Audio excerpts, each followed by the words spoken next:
Anganwadi worker చేతి నుంచి ఇంటి నుంచి తీసుకొని వెళ్ళి సరుకులు తీసుకొని వెళ్ళి పిల్లలకు పోషకాహారం అందిస్తున్న పరిస్థితి. బిల్లులు రాకపోయినప్పటికీ కూడా ప్రతిరోజు అందిస్తున్నాము. మరి ఈ క్రమంలో అంగన్వాడీలకి వేతనాలు పెంచాలని 2019 నుంచి మేము పోరాటం చేస్తున్నాము. అలాగే 42 రోజుల సమ్మె కాలంలో ఇప్పుడున్న గౌరవ సీఎం గారు అంగన్వాడీ సెంట్ల దగ్గరికి వచ్చి మేము అధికారంలోకి వస్తే అంగన్వాడీ సమస్యలన్నీ పరిష్కరిస్తామని చెప్పారు. కానీ 20 నెలలు అయినప్పటికీ కూడా పరిష్కరించని పక్షంలో ఇప్పుడున్న రేట్లలో అంగన్వాడీలకు చాలని వేతనంలో సగం వేతనం అంగన్వాడీ సెంటర్ నిర్వహణకు ఖర్చులు పెడుతున్నాము. కాబట్టి ఉన్న వేతనంలో అంగన్వాడీ కుటుంబాలు చాలా భారమైన పరిస్థితుల్లో మాకు వేతనాలు ఖచ్చితంగా పెంచాలనే ఉద్దేశంతో మేము ఫిబ్రవరి 23 రిలే దీక్షలు కూర్చున్నాం. అలాగే మార్చి 2వ తేదీ చెల్లో విజయవాడలో మహాధర్నా పెట్టడం జరిగింది. మరి ఈ ధర్నా దగ్గరికి అధికారులు కూడా వచ్చి మీకు 9వ తారీఖు మేము చర్చలకు పిలుస్తాము, వేతనాలు ఆ డిమాండ్ పైనే మేము చర్చిస్తాము, మీకు వేతనాలు పెంచుతామని చెప్పారు.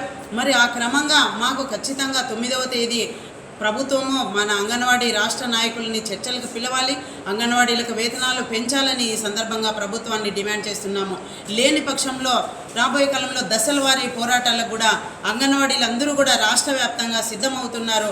కావున మీరు 9వ తేదీ అంగన్వాడీలని చర్చలకు పిలిచి వేతనాలు ఖచ్చితంగా పెంచాలని సందర్భంగా డిమాండ్ చేస్తున్నాము. అలాగే జిల్లాలోని పరిస్థితి అయితే హెల్పర్లకు తాడిపత్రి ప్రాజెక్టు, ఉరవకొండ, కళ్యాణదుర్గంలో అర్హులైన హెల్పర్లకు ప్రమోషన్ కల్పించకుండా అధికారులు జాప్యం చేస్తున్నారు. కానీ ఇప్పుడు కూడా కలెక్టర్ చొరవ తీసుకొని వాళ్లకు ప్రమోషన్ కల్పించాలని, అలాగే మినీ వర్కర్లను మెయిన్ వర్కర్లుగా చేశారు, సెల్ ఫోన్లు ఇచ్చారు, ప్రభుత్వానికి ధన్యవాదాలు కూడా తెలియజేస్తున్నాము. కానీ ఇంకా మినీ వర్కర్లు మెయిన్ వర్కర్లు కానీ వాళ్ళు నిలిచిపోయారు, వాళ్ళని కూడా వెంటనే మెయిన్ చేయాలని కూడా ఈ సందర్భంగా చేస్తున్నాను. ఈ సందర్భంగా మీడియాకి, పత్రికా విలేకరులకు ఒక ముఖ్య విజ్ఞప్తి చేస్తున్నాము, చిన్న విజ్ఞప్తి. అంగన్వాడీ వర్కర్లు 30 సంవత్సరాలుగా సొంత ఊర్లలో పనిచేస్తున్నారు. మరి ఇంటి దగ్గరనో తోట దగ్గరనో ఎక్కడో ఒక చిన్న వివాదం ఏర్పడడం వల్ల దాన్ని ఆసరాగా తీసుకొని గ్రామస్తులు లేనిపోని కంప్లైంట్ చేస్తున్నారు. మరి ఆ కంప్లైంట్ని పత్రికా విలేకరులు విచారణ చేసి ఏంటి ఆ పరిస్థితి అనేది మీరు కూడా కొంచెం ఆలోచన చేస్తే బాగుంటుందని. దీనివల్ల అంగన్వాడీ వర్కర్లు చాలా మనోవేదనకు గురవుతున్నారు. మేము పని చేయకపోవడానికి వ్యతిరేకమైతే కాదు, ఖచ్చితంగా పని చేస్తాము, డ్యూటీలు చేస్తాము. కానీ ఇటువంటి పరిస్థితుల్లో మీరు ఆలోచన చేయాలని కూడా ఈ సందర్భంగా కోరుతున్నాము. అలాగే ఏదైతే ఉందో మా ప్రధానమైన డిమాండ్ అన్నీ నెరవేరుస్తున్నారు. వేతనాలు పెరగాలన్న డిమాండ్ అయితే ఇంతవరకు నెరవేరలేదు. కాబట్టి ఖచ్చితంగా 9వ తారీఖు చర్చలకు పిలిచి మాకు వేతనాలు పెంచాలని సందర్భంగా ప్రభుత్వానికి డిమాండ్ చేస్తున్నాం. పడాల్సినట్టు అవసరం లేదని చెప్పేసి ఆనాడు ఉన్నటువంటి ప్రభుత్వం మీద దుమ్మెత్తు పోసినటువంటి వాళ్ళు ఈరోజు అధికారంలోకి వచ్చి 2 సంవత్సరాలు గడుస్తున్నప్పటికీ అంగన్వాడీ కార్మికుల వేతనాలు పెంచుకోవడంలో చాలా నిర్లక్ష్యంగా వ్యవహరిస్తున్నారు. ధరలు విపరీతంగా పెరిగిపోతున్నాయి. ఆ ధరలు తగ్గట్టుగా వేతనాలు పెంచాలని చెప్పేసి మేము ప్రజాస్వామ్యబద్ధంలో ప్రభుత్వానికి విజ్ఞప్తి చేస్తున్నాం. ఇప్పటికి 3 దఫాలుగా బడ్జెట్ సమావేశాలు పెట్టి ఉన్నారు. ఆ బడ్జెట్ సమావేశాల్లో నిధులు మాత్రం ఏమాత్రం పెంచే పరిస్థితి లేదు. ఈ సంవత్సరం కూడా గత బడ్జెట్ కంటే 10,000 కోట్లు అదనంగా బడ్జెట్ పెంచినామని చెప్పారు. దాంట్లో ఐసీడీఎస్కి సంబంధించి 4,000 చిల్లర కోట్ల రూపాయలు బడ్జెట్ పెంచామని చెప్పేసి ప్రభుత్వం పెద్ద గొప్పలు చెప్పుకుంటుంది. దాంట్లో శిశు సంక్షేమ శాఖలో ప్రధానంగా అంగన్వాడీకి పోషణ వ్యవస్థకు సంబంధించినటువంటి బడ్జెట్ కేటాయింపులు మాత్రం లేదు. గత బడ్జెట్లో కూడా పెంచిన 800 కోట్లు, ఆ 800 కోట్లు 300 కోట్లు మాత్రమే ఈరోజు పెట్టడం జరిగింది, అమలు చేశారు. ఈసారి ఎంత బడ్జెట్ పెట్టారు ఇంకా పూర్తి వివరాలు తెలియని పరిస్థితి ఏర్పడుతుంది.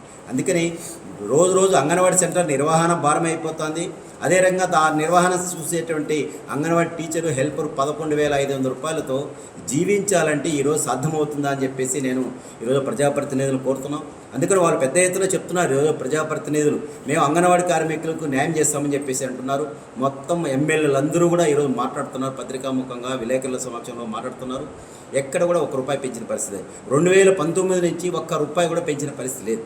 2019లో ఉన్నటువంటి ముఖ్యమంత్రిగా ఉన్నప్పుడు చంద్రబాబు నాయుడు గారు జీవో ఇచ్చిపోయినాడు ₹1000 పెంచుతామని. అది జగన్మోహన్ రెడ్డి అధికారంలోకి వచ్చిన తర్వాత ₹1000 అమలు చేశారు తప్ప ప్రత్యేకంగా మరి ఏమి ఇచ్చిందేం లేదు. జగన్మోహన్ రెడ్డి నమ్మించి మోసం చేశాడు. ఖచ్చితంగా వేతనాలు పెంచుతాం నమ్మండి అని చెప్పేసి. లేదు, ఒకవైపు రెవెన్యూ లోడ్ బడ్జెట్ ఉందని చెప్పేసి చెప్తున్నారు, రెవెన్యూ లేదని చెప్పేసినారు. రూపాయలు ఖర్చు పెడితే దానికి 1000 రూపాయలు ప్రచారం చేస్తున్నారు. ఆ ప్రభుత్వమైనా ఈ ప్రభుత్వమైనా. అందుకని ప్రచార ఆర్భాటాలకు తప్ప ఈరోజు సంక్షేమ పథకాలకు, ఆ సంక్షేమ పథకాలు అమలు చేస్తున్నటువంటి వర్కర్లకు మాత్రం వేతనాలు పెంచేటువంటి పరిస్థితి లేదు. చాలా దుర్మార్గంగా ఈ ప్రభుత్వం వ్యవహరిస్తుంది. అందుకని మరో పోరాటానికి సిద్ధం కావాలని చెప్పేసి anganwadi workers and helpers union CITU రాష్ట్ర కమిటీ పిలిపించింది. ఎందుకంటే 9వ తేదీ ప్రభుత్వం చర్చలు పిలుస్తా అని చెప్పేసి చెప్పింది. చర్చలు పిలవకపోతే, చర్చల్లో పిలిచిన తర్వాత కూడా సానుకూలంగా లేకపోతే ఖచ్చితంగా ప్రభుత్వం మీద మరో పోరాటం కొనసాగిస్తాం. ఆ పోరాటానికి ప్రజలందరూ కూడా మద్దతు ఇవ్వాలని చెప్పేసి తెలియజేస్తాం. ఎందుకంటే శిశు మరణాల రేట్లు తగ్గించడంలో అంగన్వాడీ కార్మికులు, హెల్పర్లు పెద్ద ఎత్తున పనిచేస్తున్నారు. అందుకని ఈరోజు ప్రభుత్వానికి మంచి పేరు వస్తుందంటే అంగన్వాడీ టీచర్లు క్షేత్రస్థాయిలో పనిచేస్తున్నారు. సాఫ్ట్వేర్ ఉద్యోగుల కంటే చాలా ఎక్కువ పనిచేస్తున్నారు, ఒత్తిడికి గురవుతున్నారు. చాలామంది అంగన్వాడీ టీచర్లు ఆత్మహత్యలకు గురయ్యేటువంటి పరిస్థితి ఏర్పడుతుంది. అందుకని ఇప్పటికైనా ప్రభుత్వం పునరాలోచన చేసి ఖచ్చితంగా ఈరోజు బడ్జెట్ సమావేశాలు ఆఖరి రోజు ఈ బడ్జెట్ సమావేశాలైనా ప్రకటన చేయాలని చెప్పి చెప్తున్నాను. నిన్న ఏదో నారా లోకేష్ బాబు గారు శాసన మండలిలో సానుకూలంగా స్పందించినట్లు మీడియాలో వచ్చింది. నిజంగా శాసన మండలిలో మాట మీద నిలబడతారా లేదా మాట తప్పిన వాళ్ళు ఉంటారా అని చెప్పేసి పద్ధతిలో మేము CITగా ప్రభుత్వం హెచ్చరిక చేస్తాం.